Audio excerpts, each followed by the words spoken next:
Hello kids, welcome to our channel kids Bible stories. मैं उम्मीद करती हूँ कि आप सब खैर आफियत से होंगे और आपको हमारे चैनल के वसीला से काफ़ी बरकत मिली होगी। हमने पिछली कहानियों में देखा कि कैसे मूसा बनी इसराइल को मुल्क मिस्र की गुलामी से निकाल कर लाता है ताकि वो मुल्क बनी इसराइल को दिया जा सके जिसका खुदा ने देने का वादा किया था।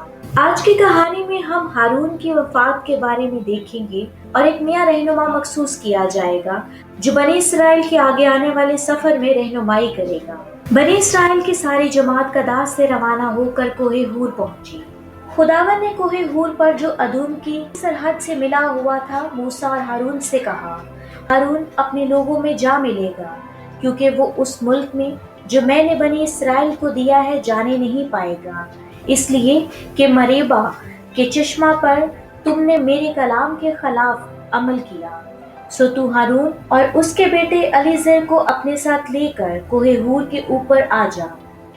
हारून के लिबास को उतार कर उसके बेटे अलीजर को पहना देना क्योंकि हारून वहीं वफात पाकर अपने लोगों में जा मिलेगा। मूसा ने खुदावन के हुक्म के मुताबिक अमल किया और वो सारी जमात की आंखों के सामने कोहे हूर पर चढ़ गए।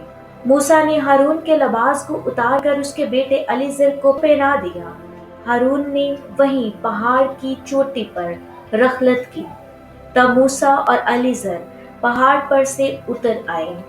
जब जमात ने देखा कि हारून ने वफात पाई तो इसराइल के सारे घराना के लोगों ने हारून पर 30 दिन तक मातम किया। मूसा ने खुदावन से कहा, खुदावन सारे बशर की रूहों का खुदा किसी आदमी को इस जमात पर मुकर्रर करे। खुदावन ने मूसा से कहा, तू नून के बेटे यशवा को लेकर उस पर अपना हाथ रख क्योंकि उस शख्स में रूह है, और उसे अलीजर काहिन और सारी जमात के आगे खड़ा कर उनकी आंखों के सामने उससे वुसअत कर ताकि बनी इसराइल की सारी जमात उसकी फर्मा बरदारी करे।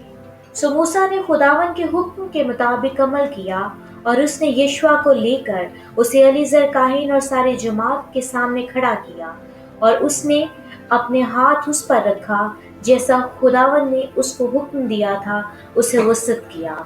इस कहानी में हमने देखा कि खुदा ने एक नए रहनुमा को मखसूस किया जो मूसा के साथ मिलकर बनी इसराइल कौम की रहनुमाई करेगा ताकि वो उस वादा किए हुए मुल्क तक पहुंच सके। मैं उम्मीद करती हूँ आपको हमारी आज की कहानी भी पसंद आई होगी। हमारी वीडियो को लाइक, सब्सक्राइब और शेयर जरूर कीजिएगा और अपनी राय हमारे साथ जरूर शेयर कीजिएगा। Thank you so much.